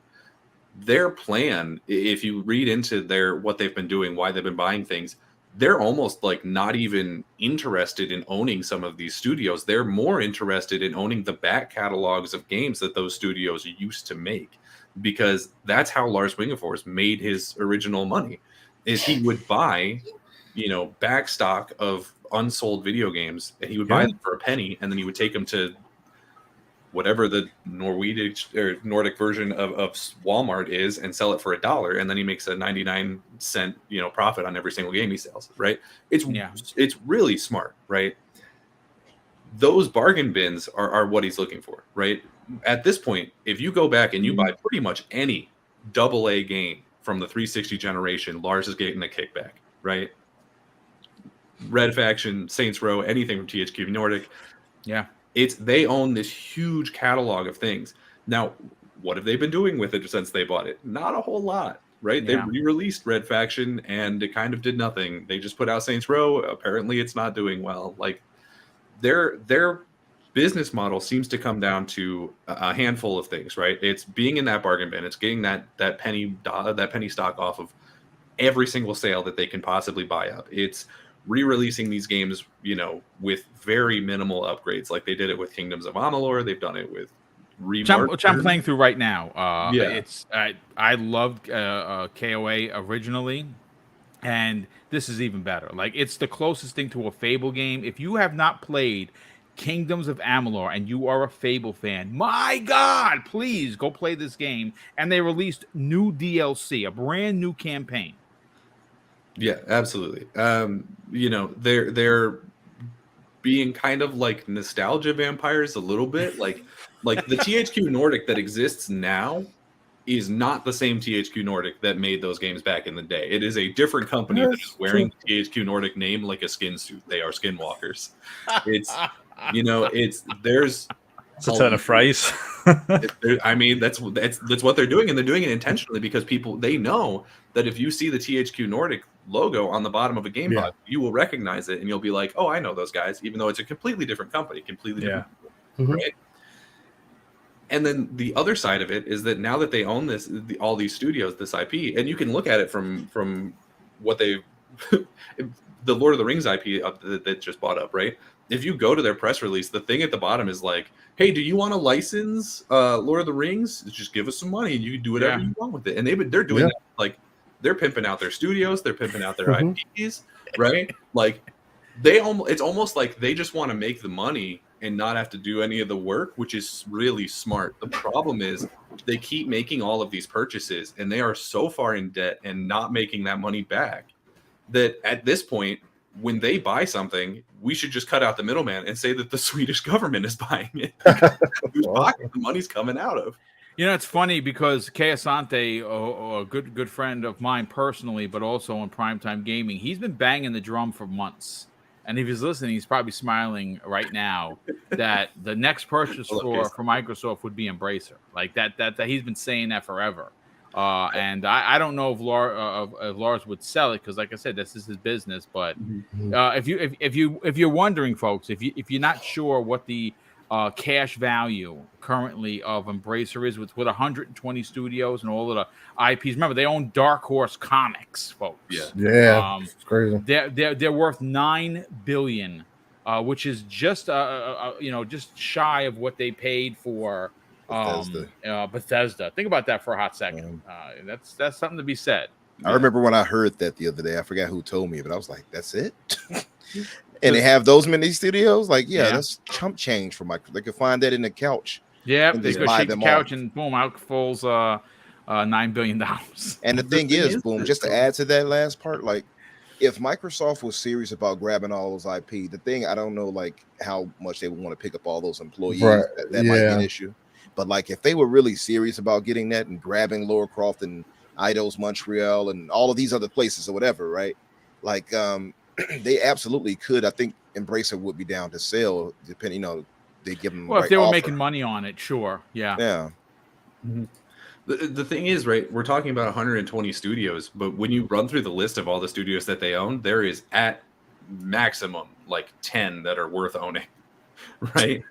Like Xbox doesn't need to spend $9 billion to get Crystal and Eidos and maybe Gearbox or whichever ones are actually worth having. They don't want to own 110 person studios, right? There's no reason for it, right? Yeah. You're not going to do anything with most of those, right? So it's like, I don't think necessarily that you would want to buy Embracer, but you do want to be close to them because their whole business model is, hey, we have all these studios. Do you need support on a game? Because you can hire our studios to do it. Hey, do you like Lord of the Rings? You can license the Lord of the Rings IP from us and have it on your platform. That's what Microsoft should be doing, because Embracer is not a company that you want to own. There's a lot going on over there. There's a lot of moving parts. It's messy. It's a messy situation that they've got going on. That's a good point for them. It does. That's a good point. I want to say though, since you all pointed out as far as them owning Dark Horse Comics, part of Microsoft's thing is they didn't want to have to license out stuff. So if they bought out Dark Horse along with like Lara Croft, these are some of the characters they would get, which they should, because some people often spoke on, why just go after DC or Marvel? You've got so many other characters. They would get Hellboy. They would get Predator. Yeah. Aliens. They get all of the Hellboy characters. So that's like Ape, Sapien, things like that. Aliens, like you said. There's many more. Terminator. All of those are in it, but I don't know how Terminator might work overall. Seeing how it's James Cameron. But anyway, still all those things come with that. So that could be worthwhile if they decided to go that route. Right. There's definitely a lot of things that you would get with an acquisition of Embracer that you would want. It's just that it's like buying a bundle console, right? It's like, I want the console. I don't need this extra controller. I don't need Sackboy's big. Right. Like there's a lot going on here, and I just want these couple pieces. And I don't think Microsoft wants to make that purchase. Now, I'm not a business person. I don't understand how these things work. To me, it seems like Embracer is in a hole, right? They're in massive debt with the Swedish government. They're not seemingly making a lot of money back. They've got like 13,000 employees. Like somebody's got to pay them. Is it Embracer? Because apparently they don't have money. So I don't know where that's coming from. So I think it would be really smart for Microsoft or anybody else to just get close to that house of cards so that when it comes down, you can just grab whatever cards are falling that you want. Yeah, that's. I mean, listen, there is a world, folks, that Crystal Dynamics comes home at some point to Xbox once the ABK deal is done. Look, I love the idea of of them having a relationship right now. I think Daniel's onto something, and that relationship is a stout one because there's been no interruptions in the development of Perfect Dark, right? We have that confirmed where Perfect Dark is in a really good place, and that comes the way of Jez Corden of Windows Central, of course, one half of the Xbox 2 podcast with Randall Thor 19. And he talked about that a couple of weeks ago, where they're moving along really good. The team is really happy with where the game is. So there's something to be said about there already being a relationship there. I'm going to be honest with you, to mend this old man's heart would to be for Microsoft at some point to acquire from Embracer Group both Crystal Dynamics and Eidos Montreal, and potentially grab some of those IPs on the way out the door. We'll take the what's the one that's like the Cyberpunk one? Deus Ex. Deus Ex, yes. Oh, yes. That's a good one, man. I would definitely grab that and Lara Croft out the door, with the studios. But listen, we got to get to the last topic of the day. We're 91 minutes into the show, and we're going to have our predictions from the panel of what we expect Xbox, not so much what's going to be at the Keeleys for opening night live, which happens in 28 minutes, which I'm going to get done with this and upload this to all the RSS feeds and watch the show right along with you. I'm just not streaming it live. I really think that there's going to be some special things for Xbox to do. There's rumors of a Kojima, his game being shown. I mean, it's the Keeley, so why not? He said he was done editing something. He didn't say specifically what. But let me catch them with super chats, and then we'll get into everyone's picks. Gamer by Choice drops that very generous $2 super chat and says Xbox should do a Marvel Ultimates or Defenders. I'm right there with you. I love it. Joe Dunmore, good friend of the program, drops a very generous $5 super chat and says Tomb Raider on Xbox and a Lara Croft Nemesis modeled after Sarah Bond. Take my money. I like what you're putting down there. I think Sarah Bond would be a pretty dope bad girl or bad character to go up against Lara Croft. That's a freaking good idea. That's $1 million idea there, Joe Dunmore. Power Man 4K drops not one but two super chats. The first one is $2. He says, shout out to everyone. Thank you, Power Man. Shout out to you. His second one is $5. He says, the ZeniMax and ABK were, in my opinion, the most strategic surgical strike in gaming recently to push Xbox as a platform into the future. 1,000%. This Call of Duty thing, I originally was like, it just can't be about Call of Duty. It's about Call of Duty. I mean, King for mobile, Blizzard for PC, but that Call of Duty thing is going to be huge, dude. Like I said this before, and I don't want to reiterate too much on it. I am telling you, I don't know what year it is. Is it next year? Is it 2024? Whenever Xbox or Microsoft can put a Call of Duty picture on the boxes of their consoles, it's game over for Sony. Sorry. They're going to lose. Someone put in the chat the other day, they are expected to lose anywhere between 150 to $200 million. And that's a fair assessment. People play on Sony because it was the Call of Duty box. That's going to change when. How are you going to ask your players to pay $76.43 for Call of Duty when you can play it for as low as $5 a month with the family plan on Xbox? It's not going to happen. And the Xbox players, because they're paying so low, potentially as low as $5 a month for the family plan, are going to be inclined to spend on the microtransactions. I'm telling you, it's going to be a bloodbath. I'm just saying that's why Sony is scared, as the kids say. Sir X-Man drops a very generous $2 super chat and says, for me, Tomb Raider is life since the beginning. Yeah, dude, I was there since day one. Love Lara Croft fighting those Tyrannosaurus Rexes that look like cardboard. But you look at back then, it was like, oh my God, I can't believe what I'm seeing. Now it's cardboard on the screen. So real. Yeah, it pretty much is. Mike Cardona drops a very generous $2 super chat and says this: I say Embracer is being beefed up to be bought. Well, it's you just never know. But listen, folks, let's get into the last topic of the show. In 25 minutes from now, on opening night live with Jeff Keighley, a 2-hour program, 120 minutes, 35 titles, some world premieres. Which it's a Keighley, so it's a Keighley event, so there's going to be world premieres there. Mm-hmm. We are expected that Xbox is going to have a presence. We just don't know what or how big it's going to be. There's been a lot of talk of there's some talk about the We Happy Few developers showing their game. I don't know. I'm going to be honest with you, but I have some ideas I'll give at the back end of it. But Steel Rain, being that this is an Xbox show, I mean, an Xbox program that, Xbox is expected to be there. What do you expect Xbox to do? I mean, it is, they have in the past made some pretty big announcement at Gamescom. Are you expecting any surprises? Surprises per se? Not exactly. And I'm also, I feel like I'm the wrong person to ask because I hardly get excited for games that are too far out, and I don't really look at them like that, except when you get a game like the First Ascended or whatever, where it's just like, dog, what is this? This is crazy.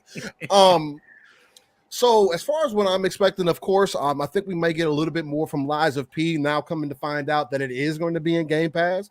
Get that official announcement. Again, if we're just judging it off of Aaron Greenberg's pictures, that's what I would anticipate. The other thing, too, I want to see Microsoft possibly or Xbox dig a little bit into the Capcom bag, maybe get Exo Primal in the Game Pass, mainly because if you guys aren't familiar with Exo Primal, it's another co-op game that's doing a PvE VP kind of style. It was what everybody was anticipating was going to be Dino Crisis, but it didn't end up being that. It has the mechs, has a little bit of Anthem and the Dino Crisis. I wasn't interested until I saw Pong talking about it. I was like, wait a second.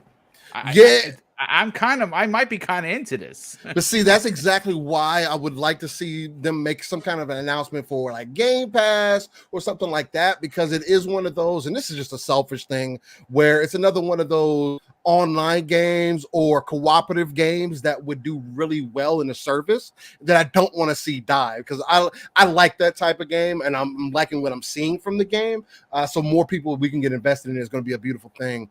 Other than that, there's also something that's really strange that we got a recent trailer for the first Descendant right before Gamescom. I mean, at least this is probably like the second time that I've seen the game overall. But they seem to show a little bit more gameplay, a little bit more of what to expect from the game. So maybe there could be an announcement made there. Hey, it's going to be another something else that we could possibly throw in the Game Pass. Because that's also, again, I want to see possibly if Microsoft is going to maybe continue to put their foot on the neck of Sony, maybe do some things that are in the competitive span, to say, hey, I know you got God of War coming this year, and you guys, I mean, of course, you missed out on the date doing 11/11/22, but there could be something to say, hey, we got God of War. I know they got God of War coming, but look what we have coming to Game Pass. Coming into here. Maybe agree. A Gotham Knights announcement. That's something else that I've been on my mound standing on for a while, that I do think that Gotham Knights may end up coming to Game Pass. Well, that's a multiplayer game. You know what I'm exactly. saying? And you see the theme I got. Yeah. And makes sense, because there is potentially 30 million customers. Yeah. If not more. And if not more, with those types of games coming in, again, they're all IPs that would be extremely attractive. Other than that, I don't know what else to see. I know some people are like, oh, we might see some Fable, we might see some Avowed, we might see some of this. I don't know about all of that. It'll be also dope if we did get something a little bit more from Starfield, as I do expect that Starfield is going to come out more so the top of the year, within the first 3 months. But I don't know. Those are big pipe dreams. But the main wins for me is going to see what kind of deals for Game Pass is Xbox going to cut, because obviously they don't have nothing really for first party. So I think that's what it's going to be. I like it. Kirk, let's get your opinion on it. What do you expect Microsoft to do? Because a lot of people like myself and like Steele, we kind of we're a little underwhelmed this year with Xbox for a lot of reasons, but there are a lot of people saying that, well, don't expect much because, it's not a Microsoft show. They showed their wares and we got what we got. But I don't know, man. I kind of feel like we are on the cusp of potentially seeing something that we haven't seen before, because Microsoft understands that even though they're winning, the hearts and minds without the bangers, which it blows my mind how they're continuing to do that. I mean, they're beating Sony. People you have equated to, Sony can't get the consoles out. I don't know about that. I think there people want to be in the Xbox ecosystem. But what do you expect for them to show today in Germany? I mean, short of what they've already said that they're going to be showing, I mean, I'm quite excited to see how the whole Xbox app on the Samsung TVs works. Yeah, because they're showcasing that. Oh wow! Okay. If with regards to what any surprises, I kind of feel like, because we didn't see any Halo during the E3 period, I feel like maybe they will either shadow drop or give us a firm date or an earlier date for Forge, because that's been going really well lately. Dude, some of the things that I have seen in Forge are bonkers. I've seen all these YouTube videos, and I'm absolutely blown away by what people have been able to do with it. So I wouldn't be surprised. I think I could be getting this wrong, but I think 343 said that it's coming next month. So what's to stop them from bringing it forward if they've managed to polish it? Because apparently they're in a really good place with it now. So that would be awesome. And then I think the other thing would probably be, because like you've just said, that there haven't been that many first party exclusives. I have banged the drum on the Grumpy Gamers podcast with the other guys saying that I wouldn't be surprised if they just throw a bunch of money at some third-party developers and say, "Let us have your games to put on Game Pass." And that will be, and we'll get confirmation of various titles. I don't know what those would be, but there'd be ones which people maybe don't expect. I saw someone in the chat say something about Dead Island 2 possibly be coming to Game Pass. I mean, it could. You never know. You never know. Yeah, no, it's true. Absolutely. I mean, there's something to be said that right now, and I've said this again on many podcasts, the true exclusive is Game Pass. Xbox Game Pass. Yeah. No, good stuff. Good stuff. Infinite, let's get your opinion, brother. What are you expecting from Microsoft? Should we, temper expectations as we're known to do, or should we potentially get a surprise reveal that we weren't expecting?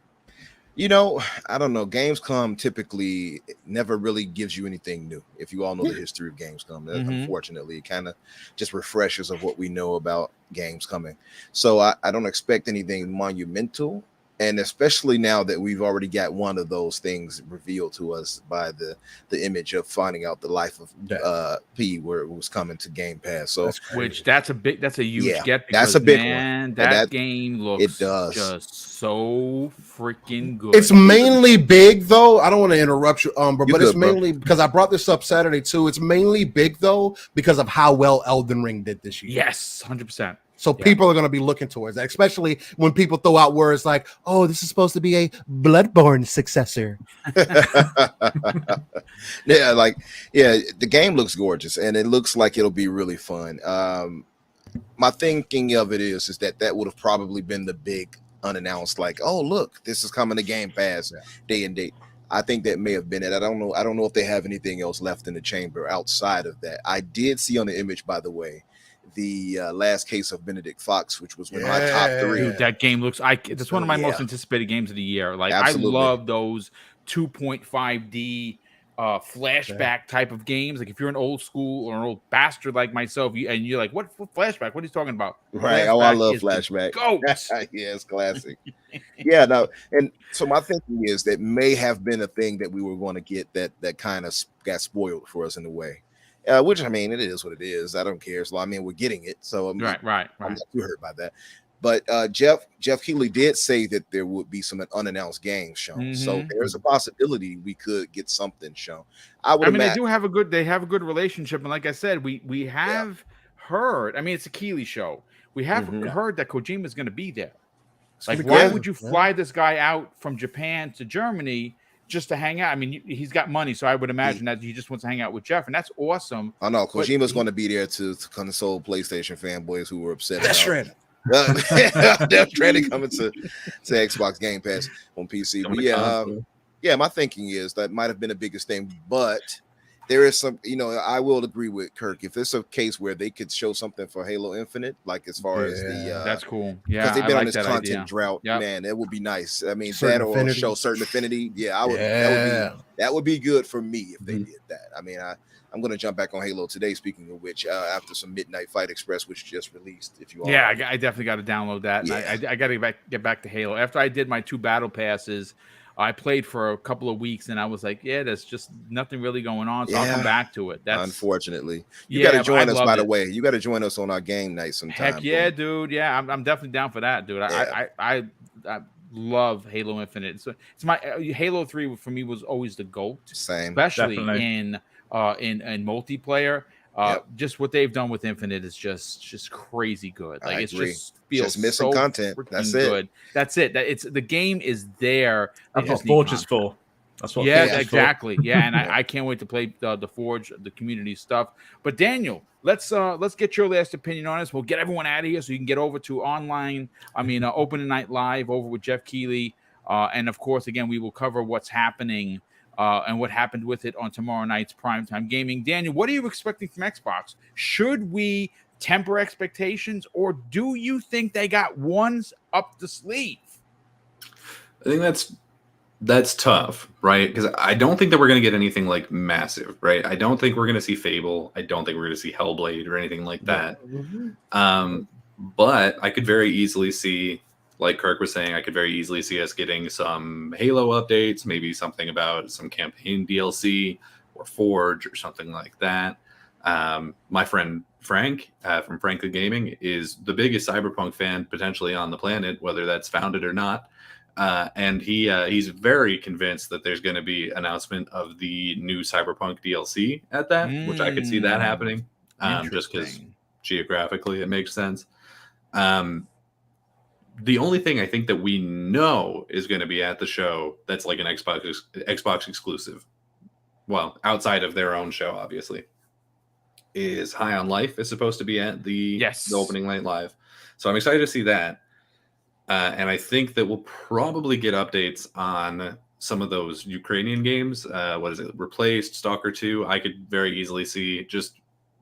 I imagine over in Germany, they talk about the war in Ukraine a little bit more often than we do in the States. Yeah. So I imagine that's probably something that is more prevalent in their mind. So I would not be surprised to see something from those game studios, whether it's an update on the game or like, hey, we're okay.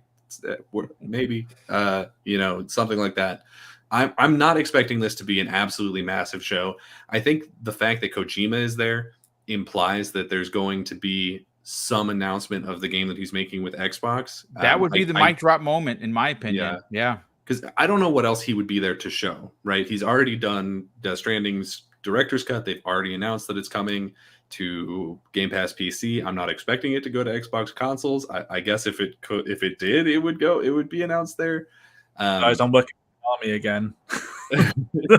Yeah. But like, I also, if he does announce his Xbox game there, I wouldn't expect to see it for a long time. He tends to announce. Yeah, his games take years. That's fine. Death Stranding was shown years and years before.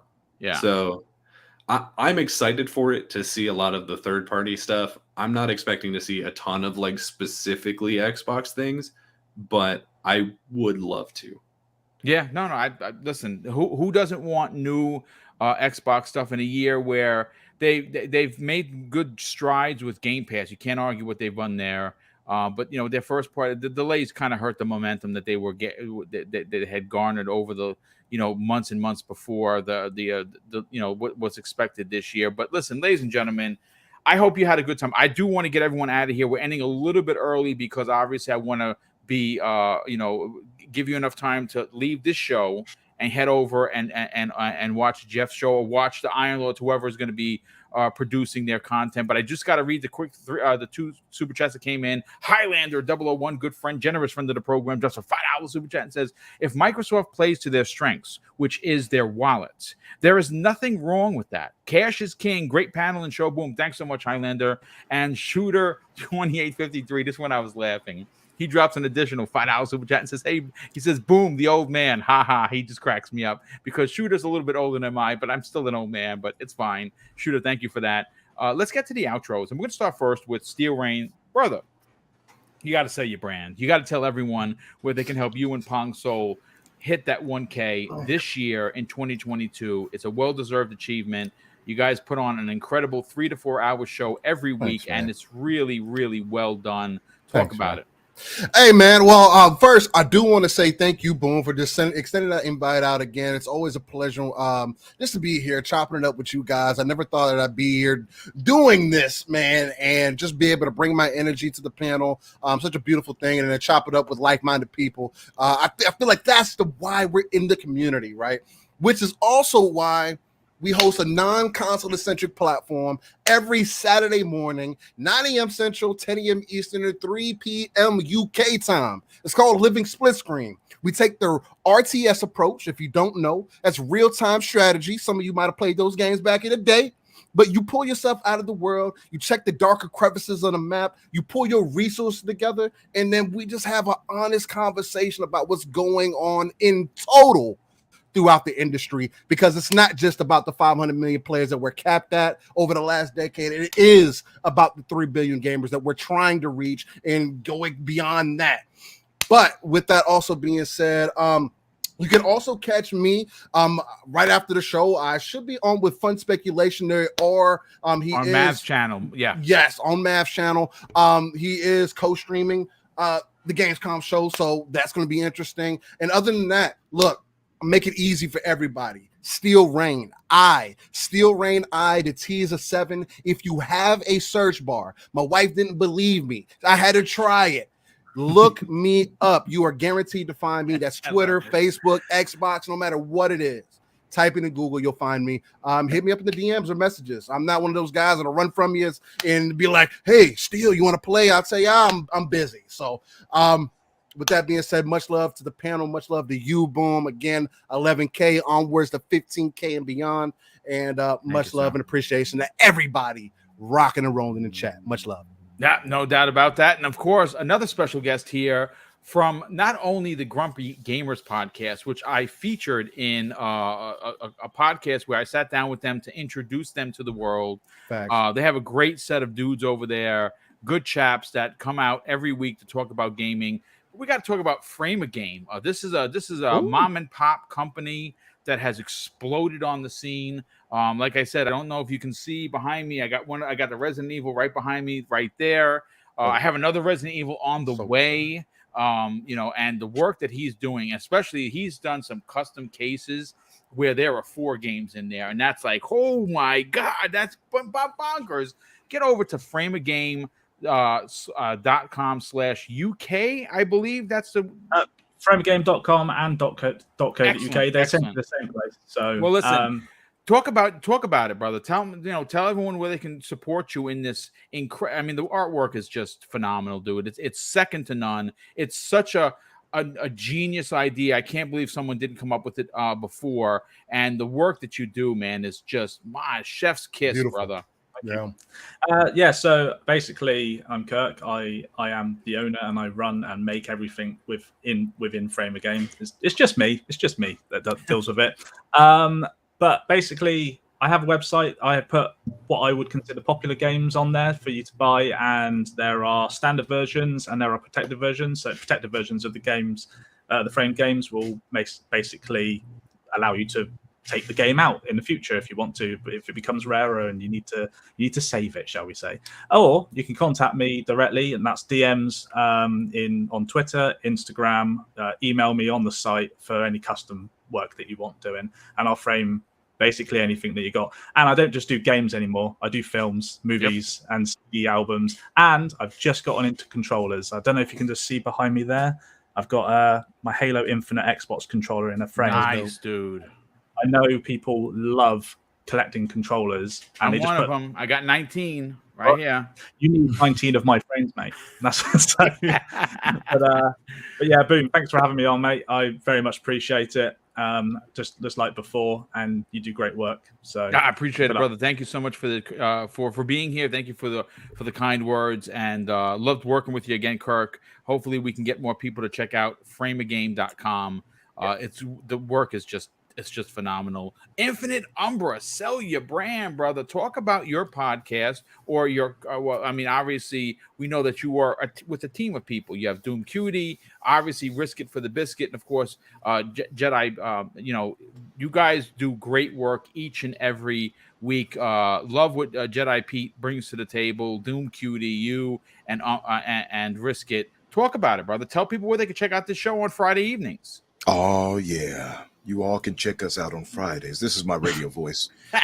Check us out on Fridays at 8 o'clock Eastern on Riskit's channel, the Xbox Infinite podcast. No, but seriously, yes, check us out there. I am the highlight of the show. The show is named after me. Riskit's in the chat. He's probably cracking. Right? He's over there. Hey, Mike, don't say that. But no, but seriously, yeah, you all can check us out on Fridays, 8 o'clock Eastern. Of course, now I'm a part of the Xbox Factor podcast, so you guys can check me out here on Tuesdays. And, you'll see me also. Boxenberger will have me on his podcast this week, I believe. Nice, so dude. Nice. I'll be appearing on that. I'm actually going to be really busy this week. Actually, I'm appearing on another podcast, right? So anyway, I'll announce it on Twitter, but you all can find me, speaking of Twitter, under Infinite Umbra or Umbra Infinite. You'll find me either way. And if you want to get with us on our game nights, you can find me under Super Havoc. That's HAVOC. Nice. On the Xbox. And you all can feel free to join us sometimes. We play a variety of games we try to get into, and we just have fun. It's good people. That's all we're into. Oh, by the way, Kirk, I wanted to announce this for you since you didn't say it, but Kirk is so generously gifting all of us here on the podcast here a framed game for free. Isn't that right, Kirk? Oh God. I see what you've done there. I love it. The pressure is on. Yeah. Hey, closed mouth don't get fed, Kirk. Just pay for shipping is what you're saying. I got it. Y'all are stupid. I'm just messing. That's just great. That's good stuff. Oh man, good stuff. Listen, like I said, definitely get over and check out Infinite Umbra, and that incredible panel of gamers on their podcast Friday nights, 8 p.m. Eastern Standard Time. That is the Xbox Infinite podcast. Not this week because he just got back from vacation, but Risk It for the Biscuit is going to be sitting down with me and One Bad Mother on next week's new episode of X Vlog Live. The first time we're having 3 people on because obviously, it was supposed to be Risk It today. On Thursday, and he just got back from vacation. Infinite Umbra is going to be joining me this Thursday, 12 p.m. for 60 or 70 minutes, and we'll be talking about Xbox and their platformers and how many of the IPs that they currently own. It's a lot. I mean, they have a lot of platforming IPs that can come back in a big way. But Daniel McGee, let's get you on out of here, brother. Sell your brand. You've been putting out a lot of videos lately. Good stuff, as always. Talk about where people can subscribe to your YouTube channel and, more importantly, reach out to you on social media. Right. So you can find me on Twitter at Daniel J. McG. That's Daniel J. MCG. And you can find me on YouTube at just Daniel McG. I do a lot of content about just what's happening in the games industry, not so much reviews, things like that, more analytical type things. We're making the crawl to 500 subscribers. I think we're at 425 right now. So I would love to see some of you helping me get those numbers up, because I would love to be able to do this more professionally. Right. But yeah, that's everything I do. Well, listen, Daniel, it's great to have you a part of this show, and hopefully you being a part of it gets you to the 1K mark as well. But ladies and gentlemen, I just want to say a big shout out to the monster super chats that came in today. The show can't do the big giveaways that we do without them, because obviously I'm a retired dude. So we do tuck these super chats away, and we're giving away an additional $2,000 for the remainder of 2022. Boom's birthday bash in September, $500 of digital giveaways. Mrs. Boom's birthday bash in November, $500 of digital giveaways. And this holiday for Christmas, we are upping in the ante. We're giving away $1,000 on a Breakfast with Boom of digital gifts.